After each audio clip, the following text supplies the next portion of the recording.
Okay, and now I got to get back to my everybody can see my screen, right? The IGN destroyers in World War II. Yep. Okay. Can you put it to the full screen size Uh, so we can get rid of all the editing things on the side and see the pictures? yeah, maybe. Maybe the view in the upper left. View as a slideshow, right? Don't I? I think it's over. I'm pointing to it like an idiot. Over in the upper left.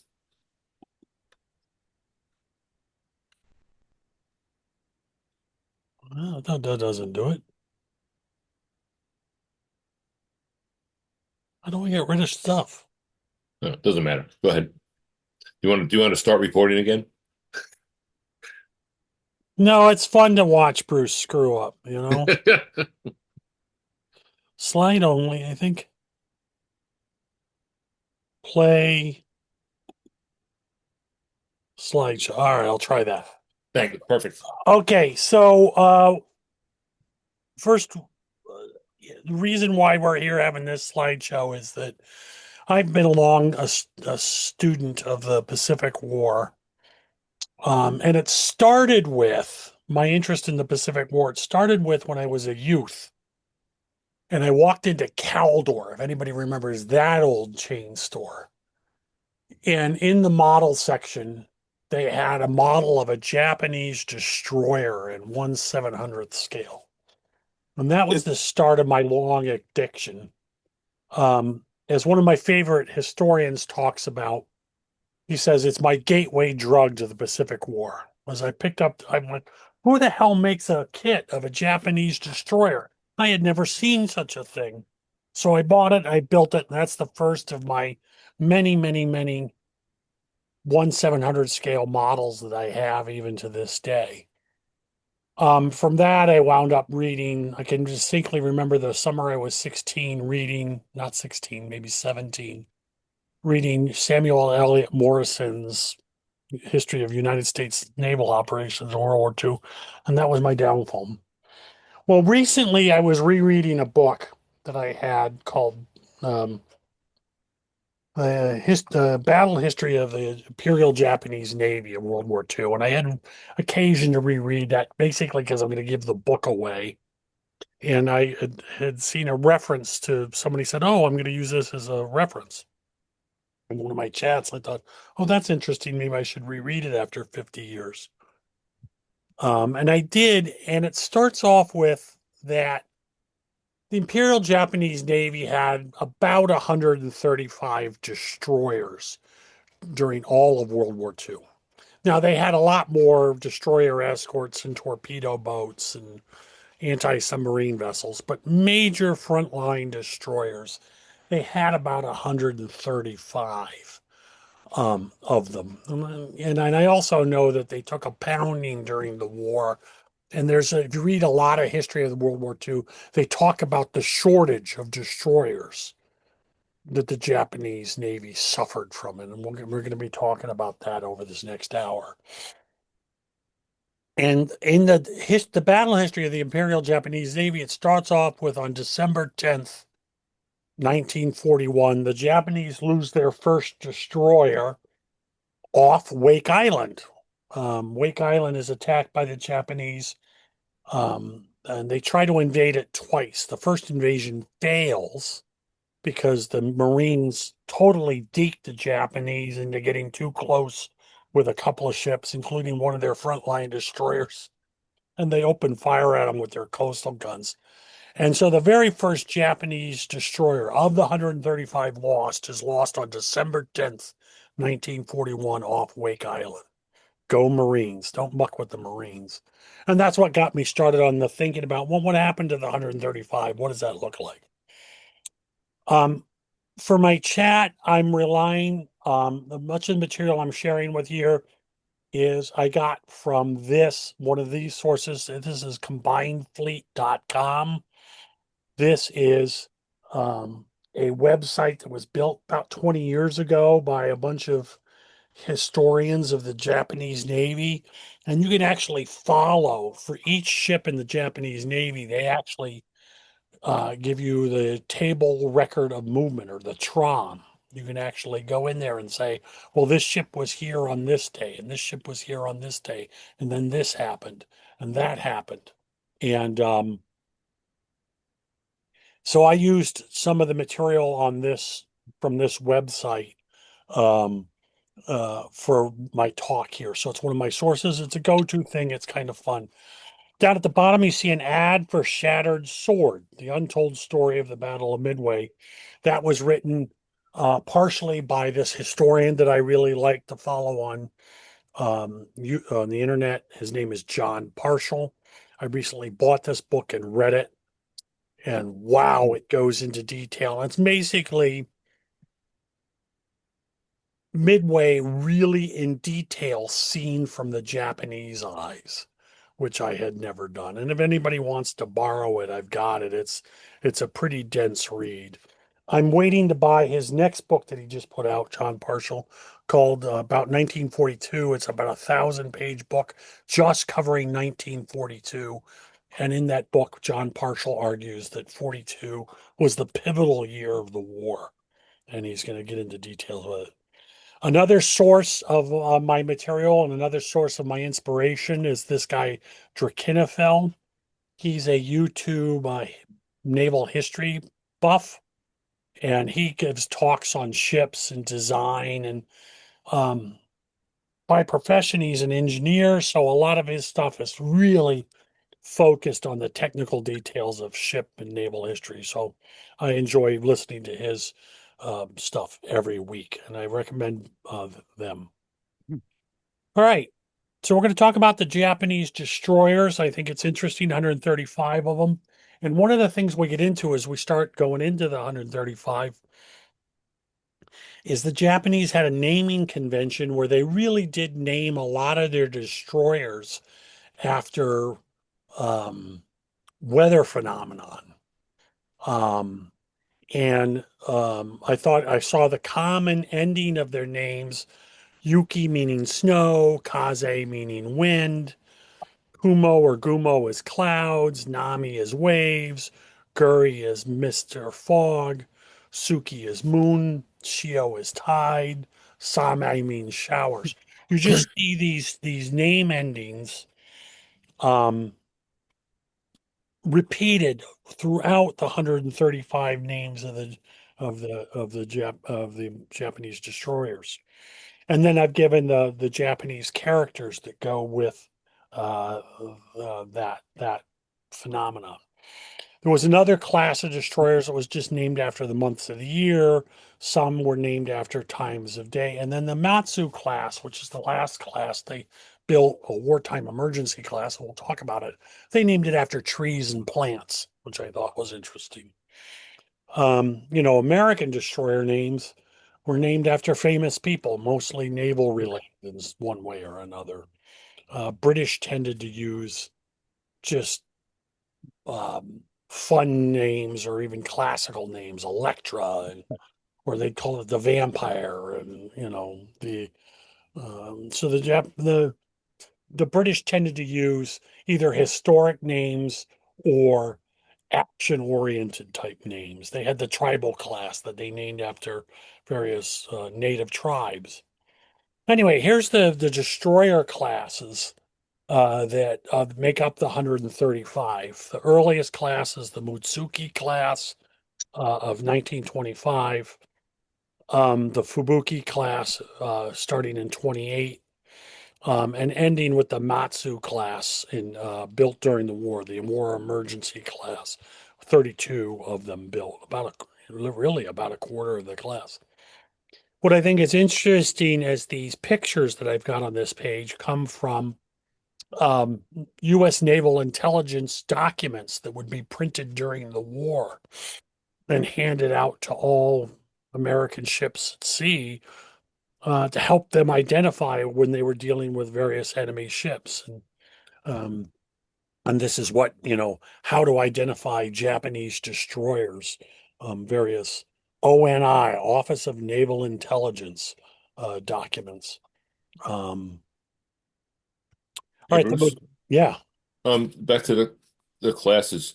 My layman's understanding of an introduction of a new class of destroyer was that basically the old one was outmoded and the new one had improvements and basically superseded the older class. Well, But and I'm looking at these here, and there's like three classes that start in 1940 and 43 and overlap. I would assume they overlapped each other. Um, is my interpretation of the reason for building a new class wrong, or is oh there no, some? no, Were they you're just all, different it's purposes? different. Partly it's partly you're right and partly different purposes. So let's Okay. talk about that. Mutsuki class, and we'll go on the next page, is the last of sort of their World War One design, and the Mizuki class is roughly equivalent to what would have been the four stackers in the U.S. Navy, and and so and when the Fubuki class comes along, the Fubukis is a radical change. And the Fubukis are sort of considered the first modern destroyer built anywhere. And when the Japanese built the Fubukis, everybody freaked out because they had built this much bigger destroyer, much more powerful, much faster, and everybody freaked out. So the Fubuki set off sort of a worldwide need to build bigger, faster, better destroyers. And it's the Fubuki class to do it. The follow-on Hatsuharu class are interesting in that the Fubukis tried to do no, actually what happened, it's a two-step process. The naval treaties come in and want to limit the destroyer size. And so the Hatsuharu class is sort of reacting to those treaty limits and trying to say, well, how do we build a ship as powerful as the Fubukis, but is limited in size by the treaties? So that's what the Hatsuharu class is doing. So imagine now a more limited or a treaty size limited um, destroyer that still is as capable as a Fubuki. And that's what the Japanese were trying to do. I think the Fubukis, the destroyer class would have been too big for the limit, which I think might have been 2,000 tons in one of the treaties, the London or Washington. I think it was the London Treaty of 28 that did that. So then they're tinkering with the various classes and they're trying. And when we get to 1940, the real follow on to the Fubukis, the most modern of it is that Yugumu class of 1940, 1944.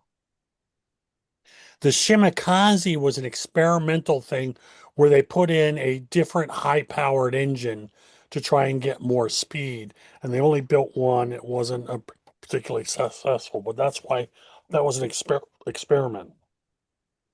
The Akazukis, and there's a picture of this Terodzuki class as an Akazuki, was a attempt to build a destroyer whose main purpose was anti-aircraft and defending against and would defend and be an escort to their carriers. So that's a design change.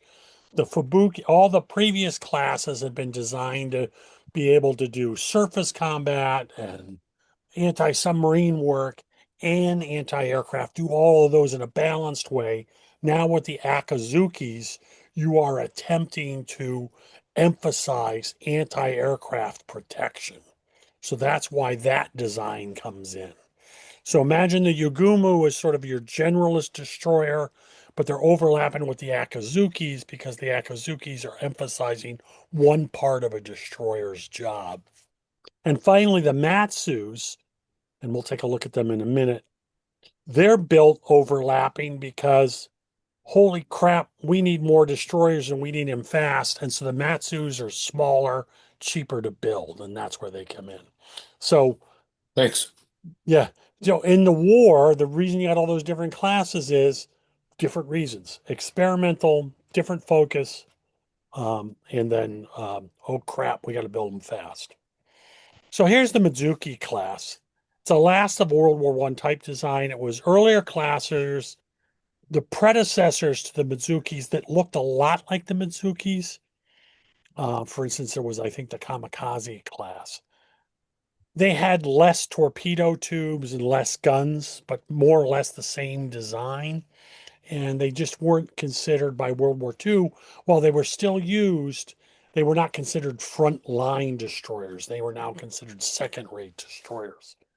Just as the Americans, if you know American destroyer history, we had these um, four-stack destroyers that we had built in quantity, the Wicks and Clemson class. We'd built them at the end of World War One in quantity, and they were considered second rate even by early World War II standards. And it had the Mizuki class repeated this cutout. If you're looking right in front of the bridge, there's a little cutout in the deck.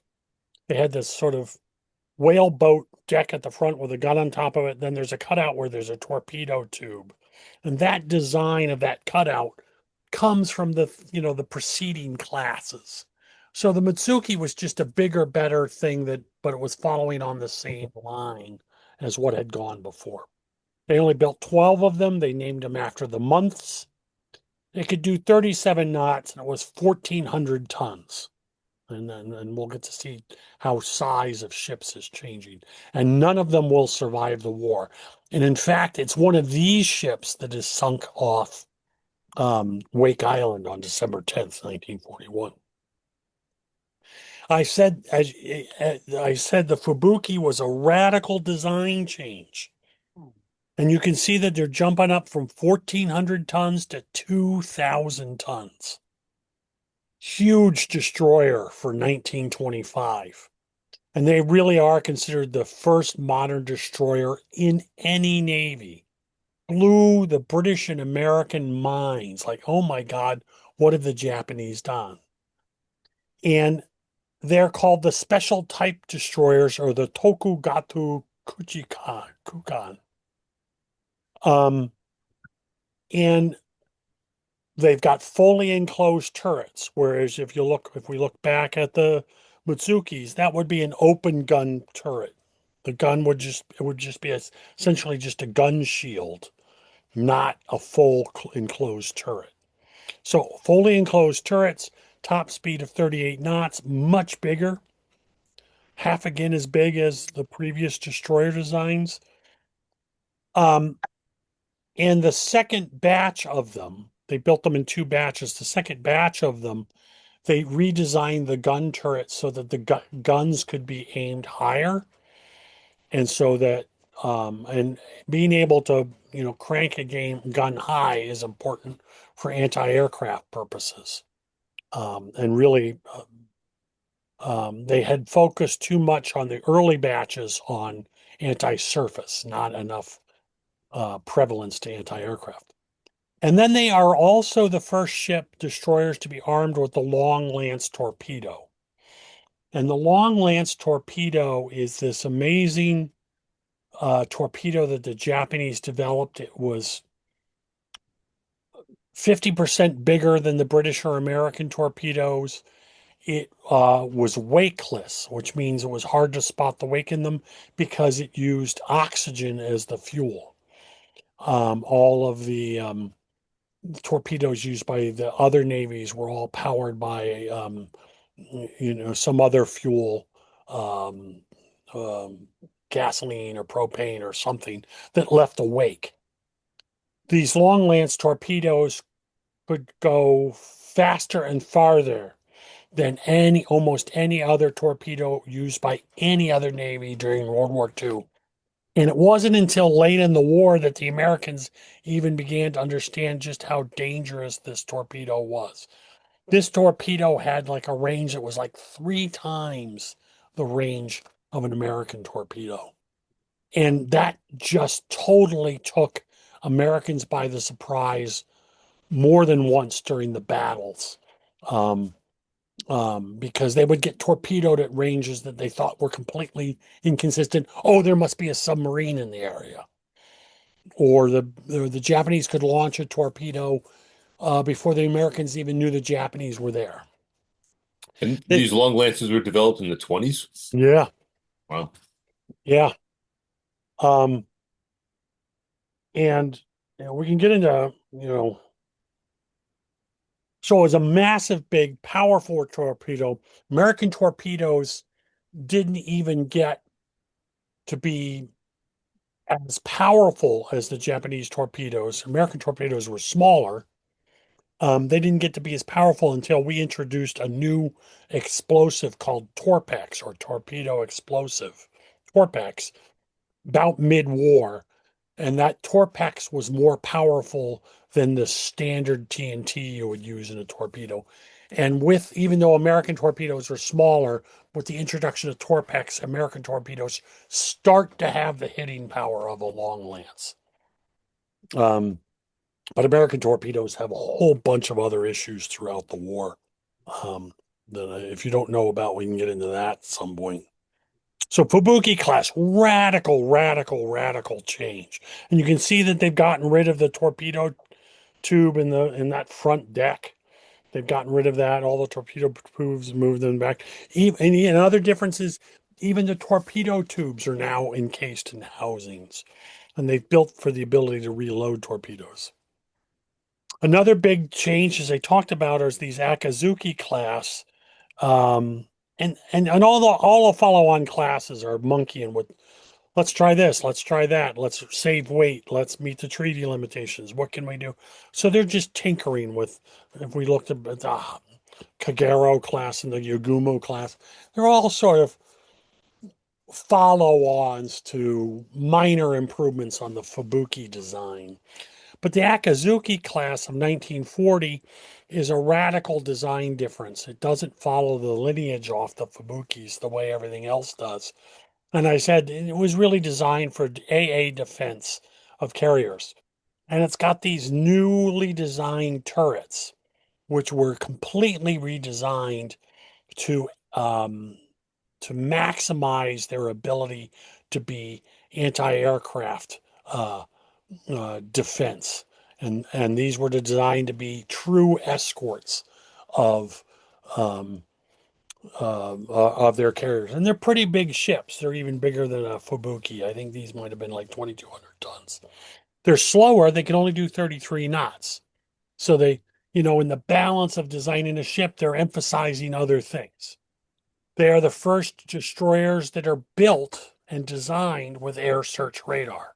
Air search radar would be added to other Japanese destroyers during refits, but um, these are the first designed to have them. 12 will be completed and 6 will survive the war.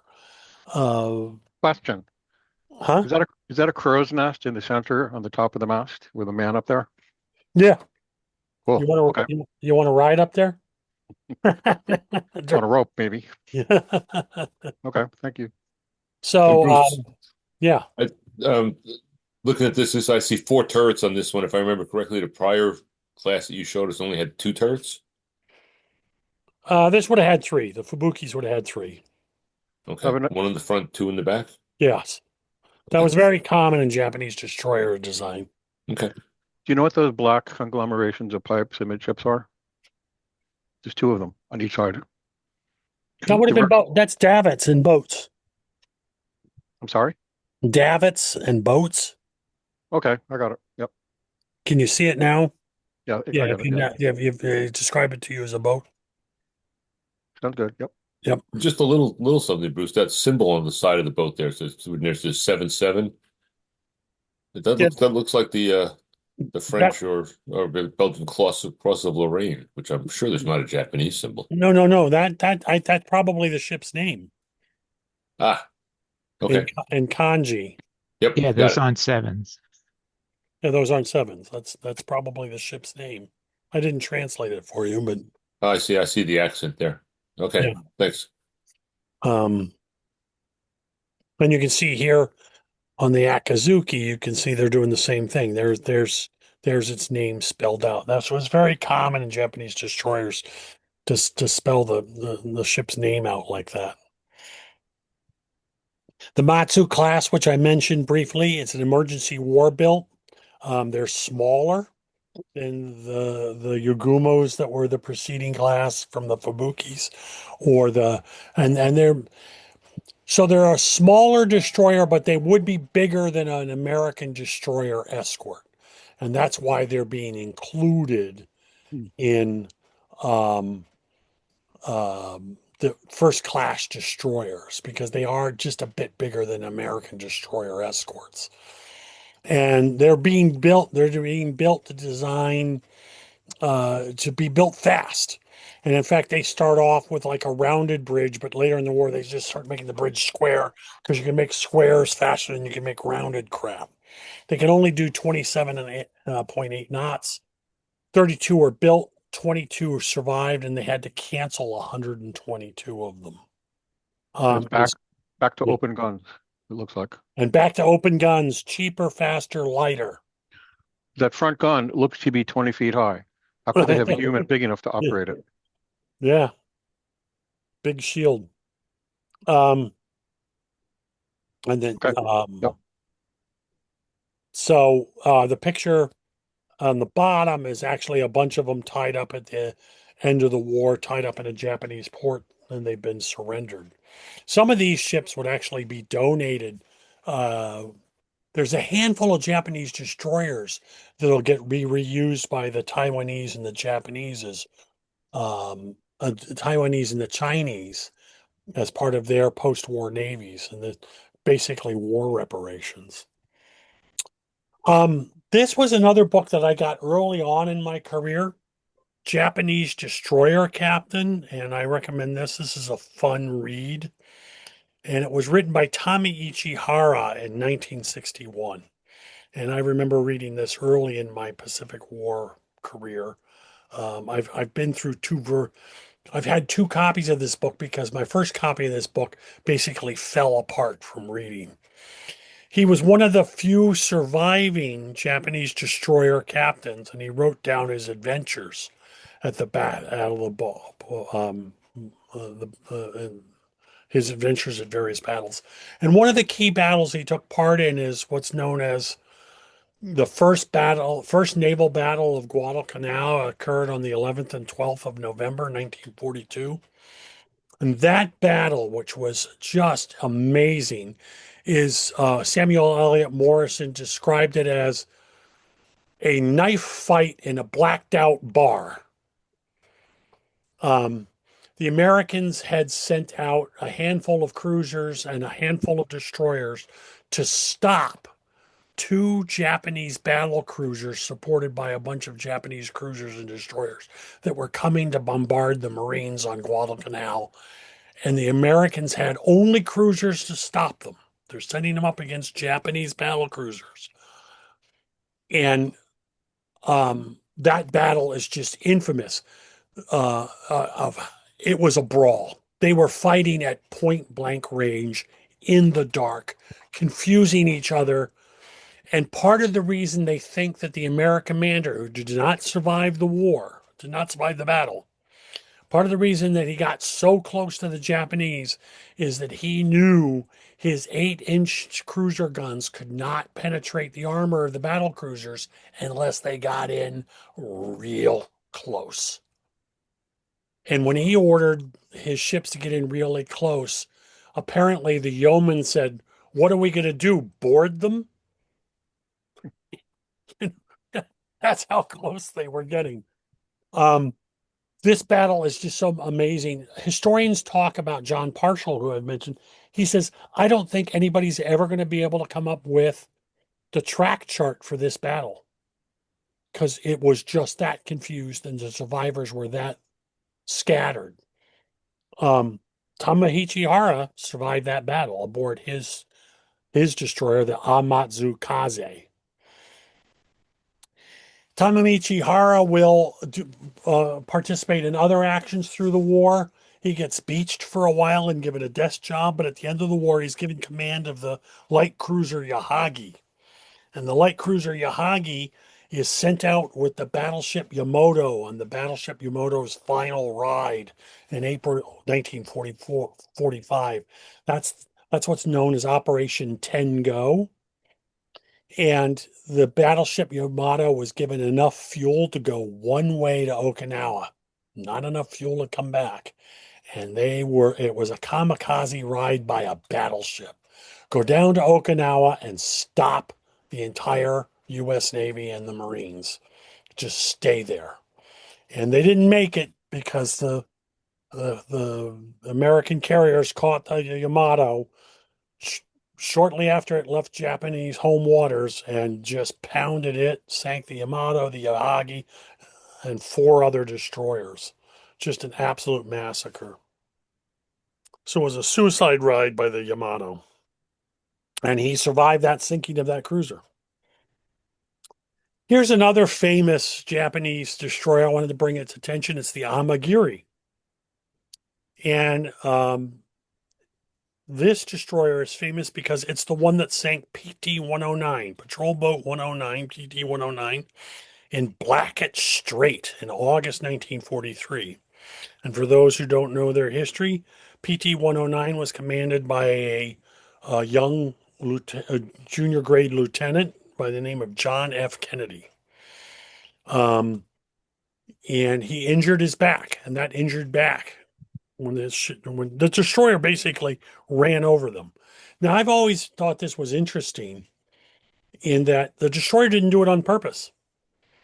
The PT boats would regularly go out into the dark around the Solomon Islands and attempt to intercept barges.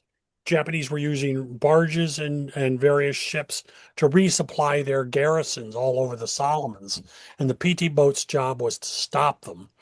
And on Blackett Strait, which I've got the arrow pointing to here, it's just south of Kolombangara Island, off the coast of New Georgia. And if you've read anything about the fights in the Solomons during 1943, Kula Gulf there to the right, site of a battle. Vela Gulf off to the left, site of a major battle. And basically, as the Americans worked their way up the Solomon's chains, the Japanese would fight back, and there was, maybe like a dozen major battles, and just nightly fighting between small craft. Well, the PT 109 happened to be on patrol this August night, and it was told to stop, check for boat traffic coming through Blackett Strait. And it was sitting there idling its engines. It was moving very slowly, wasn't at full speed. And out of the darkness loomed this Japanese destroyer and just cut them right in half. There were four Japanese destroyers in line on a resupply run to Japanese forces in New Georgia.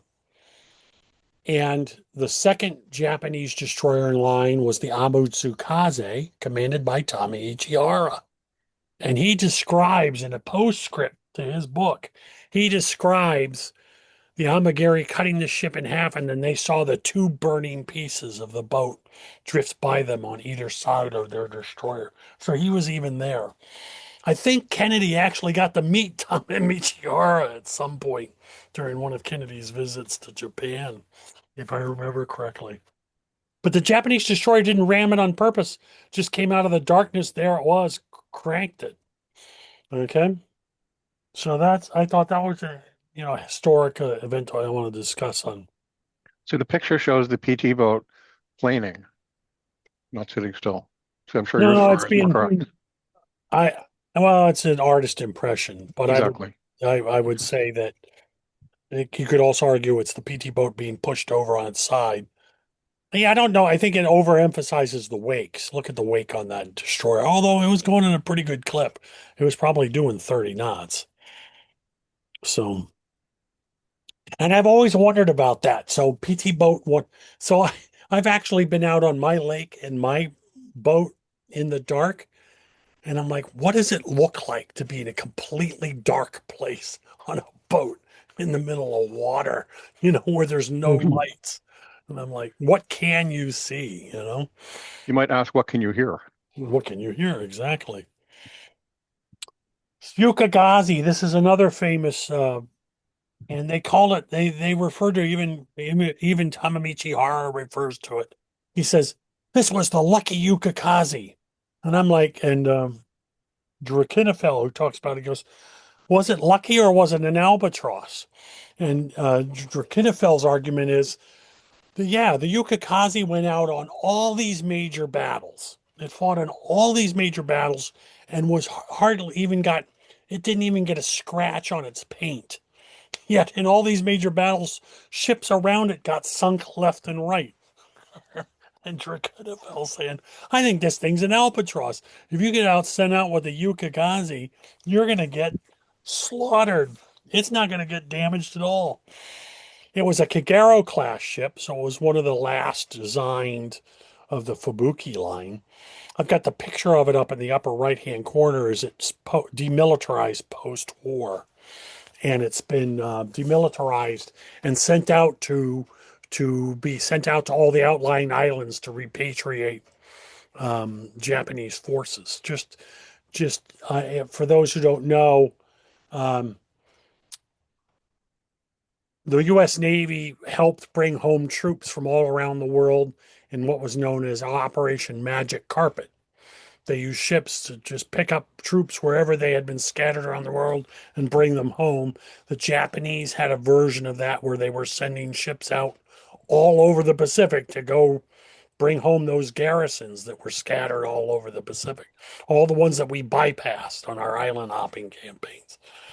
So here's the Yukikaze. I think the Yukikaze does get turned over to the Taiwanese Navy. And the Japanese, so it fought in the naval battle of Guadalcanal. That's where I just discussed that. That's the knife fight.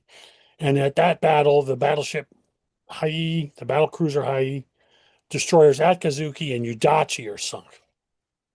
The Battle of the Bismarck Sea in 1943 is one where the American air power sank a series of transports and destroyers headed to bring Japanese reinforcements to New Guinea. And they sank four destroyers and 8 transports, but didn't scratch the Yukikaze.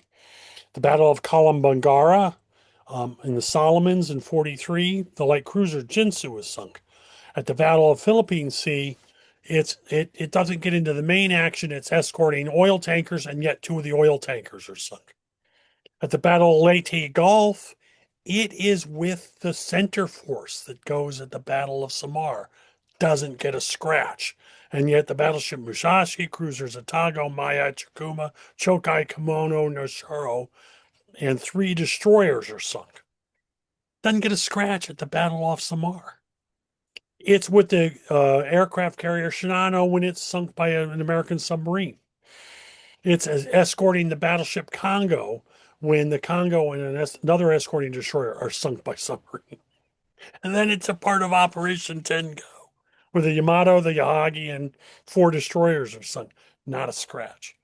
So I So asked, it goes on a suicide kamikaze mission and comes back. yes, without a scratch. With fuel. um, the Japanese were so proud of this ship and all of its, luckiness that they actually made a movie about it in 1964. I'm going to see if I can find clips from that movie and take a look. Not much of this ship survives, although the Japanese did. And when the Taiwanese were done with it, there was talk in Japan about bringing it back and making it a museum, but all they got was a couple of fittings in this anchor, which is now at, I think, some naval museum in Japan. So I ask you, Yukikaze lucky or an albatross? I did this graph, and this graph is particularly driven by the kinds of graphs that I've seen Drakitavel make before. He makes graphs like this, and basically it's a time graph of the number of active Japanese destroyers. So A is active, which means it was in commission, available for service. And you can see that they started the war with just over 75 active destroyers, and their number goes down. Their number goes down because of sinkings. So Act A is active, the blue. The green is R for repair, refit, or in training. When a ship's first launched, it might be in training, or it's gone back for repair or refit. Um, B is it's building. Well, how many ships are they building? Do they have going? And then S is just a count of destroyers as they are sunk.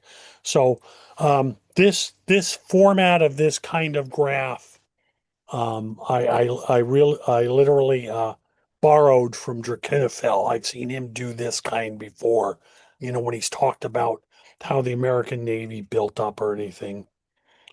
So I thought this was interesting. So while they had 135 destroyers, they never had more than 75 active at any one time. And you can see the very second line to the left has got some red sunk. They lost 2 destroyers in the first month of the war. All right.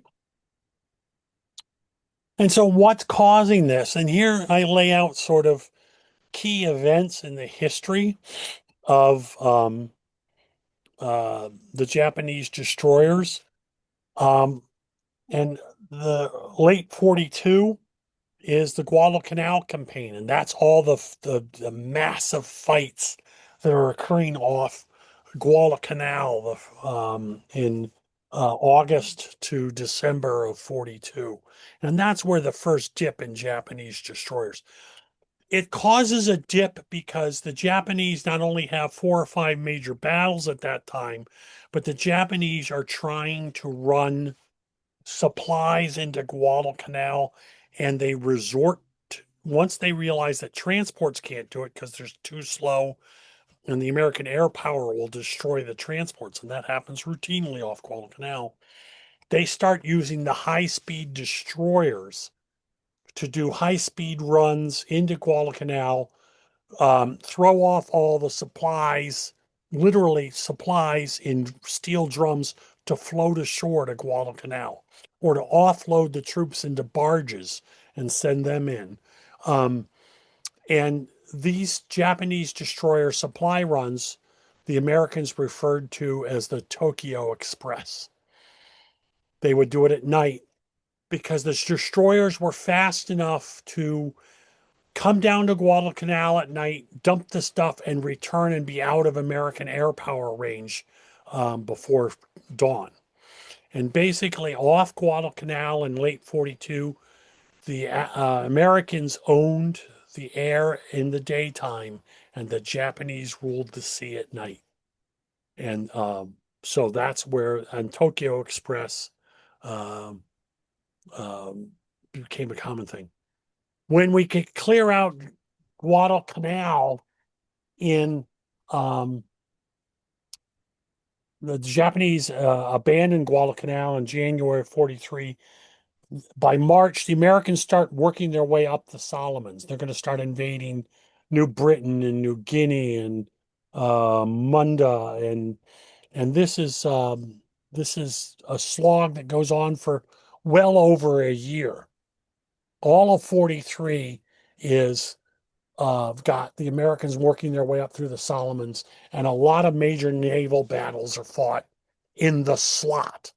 And it's called the slot because the island chains of the Solomon Islands form this parallel line of islands running from Rabaul at the top and on New Britain Island down to Guadalcanal at the bottom.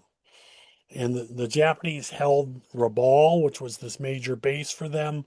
And at the bottom was the American base that we had taken from them, Guadalcanal. And we were fighting our way up towards Rabaul. The plan was to eventually invade and capture Rabaul. We don't do that. We will eventually just skip it. But the fights up the Solomon Island chain are just absolutely famous for for major naval battles and minor skirmishes almost every night. And you can see the decrease in Japanese destroyers, increases in the red sinkings, decreases in available destroyers. What destroyers that aren't getting sunk are either getting damaged or just plain worn out. And that's why the availability, the blue lines are dropping. And the the R lines are growing. The refit and repair lines are growing. The next big jump to drop down in destroyers is in Leyte Gulf, out in October of 44, where we've invaded the Philippines. And there's the big major battle of Leyte Gulf, but there's also lots of follow-on fighting that occurs as the Americans move into the Philippines, and that hammers at the Japanese destroyers. See the blue line really dipping. See the yellow line or the green lines going up as they have to repair or refit, but also very big red lines as their ships are sinking. And then towards the end, we get the raids on Japan, where the American carriers, starting in March of 45, are operating right off the coast of Japan and attacking the harbors. The Japanese are out of oil, so their ships are really kind of constrained into harbor, and we get into that. So this is sort of the downfall of the Japanese Navy. And by the end of the war, they had less than 25 still operational destroyers. This lack of destroyers will hamstring the Japanese. They don't they don't have enough ships to escort major convoys. They're just shortage of destroyers really hamstrings their operational abilities uh, for the war, and they didn't start with a lot, and they didn't know. Hey, Here Bruce. is another graph, also taken from yeah. Go ahead. Back to another one. The there's a the well, first of all, the last 2 months, look, there was no destroyers sunk, and which I would assume that we were talking about they just didn't use them much then. But August of 45, and the yeah, last month is actually September of 45. So okay, thank you. Um, the other thing I noticed was that the building, the little tan bar, yeah, far exceeds those lost. Um, and yet they're yet losing yet numbers. yet they're losing numbers. My assumption is that it's because a destroyer takes multiple months to build, so the same destroyer is shown across multiple months of building. Exactly. Okay, but It'll it still take seems, how long does it take to build a destroyer? Because in some places that build bar is, 4, 5, 6 times as high as at a the. dirt minimum a year. Oh, okay. Thank you. Usually it That uses explains it. fewer. Yeah, And they had no fuel at that point. and they had no fuel. So yeah, and they had no Remember Yamato. fuel because their tankers are being sunk, and their tankers are being sunk because there's not enough escorts for the tankers. Now I get into the causes of the loss. I actually tracked the cause of loss. Um, and so blue is surface action, and you can see that ebbs and flows in three major campaigns: Guadalcanal, Solomons, and then Leyte Gulf and the invasion of the Philippines. Blue rises up three times. Aircraft is green. If they hit a mine, it would be gray, and if it's submarine, yellow. And what's interesting um, is the growth of the yellow lines in January of 44 to July of 44. The American torpedoes had problems. They had like 5, 6 major problems, and they didn't get them all fixed until the end of 43. The worst problem was the budget. The Bureau of Ordnance would not permit testing. Testing pre-war, right? Oh, don't you be wasting our $60,000 torpedo, training with it. That's an expensive piece of equipment. Yeah, it's They accused the captains of being cowards. right. It's horrible. Right. Uh, Sorry. famously, famously, the head of the Pacific Fleet Submarines, Admiral Lockwood, famously writes to the Bureau of Ordnance, "If you aren't going to give us um, a functional torpedo, can you design a boat hook that we can at least attach to Japanese ships and rip off their plating so we can do something useful?" He was not a happy camper.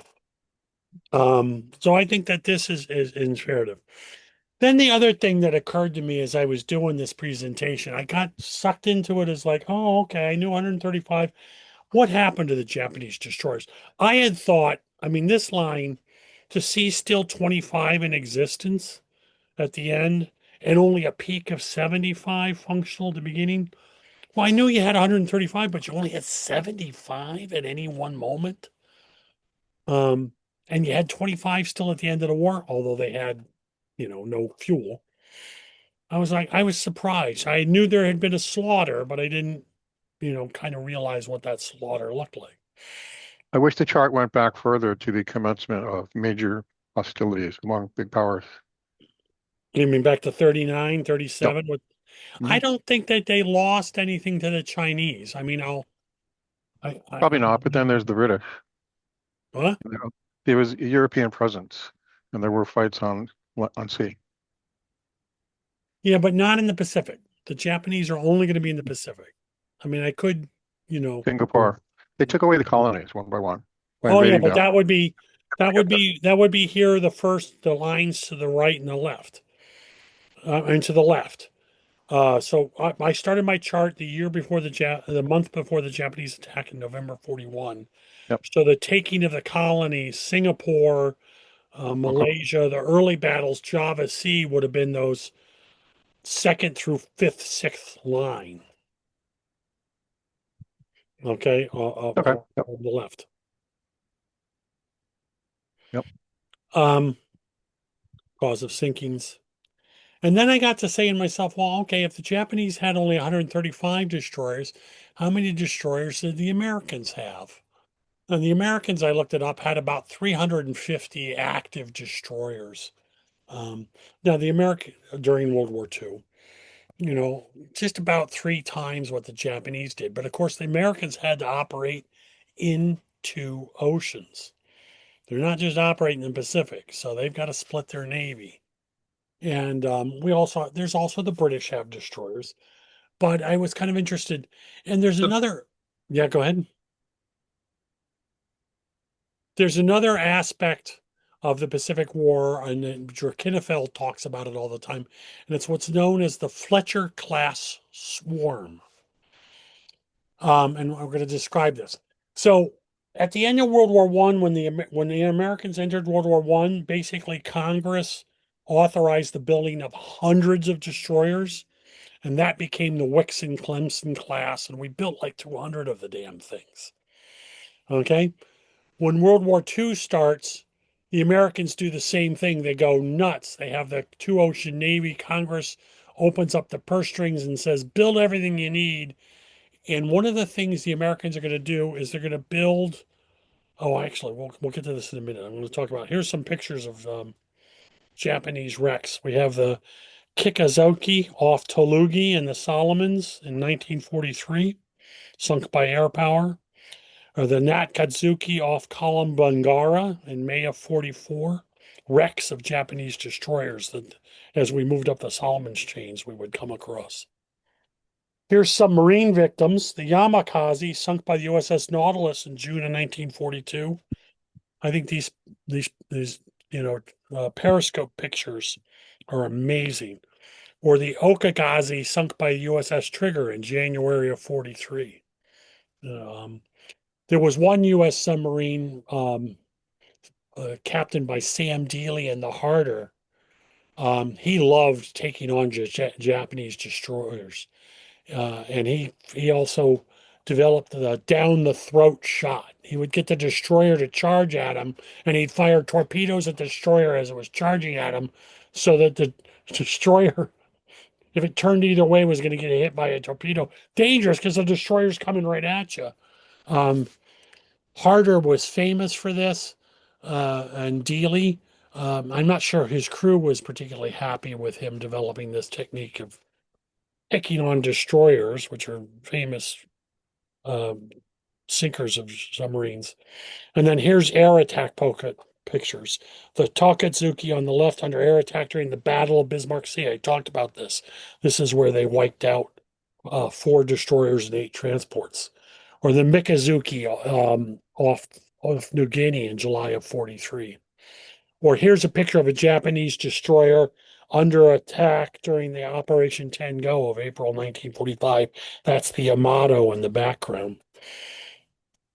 All right, Fletcher class swarm. And this is going to be the part, this talk I gave you here is part one of, because I'm going to talk about the Fletcher class in another future history talk.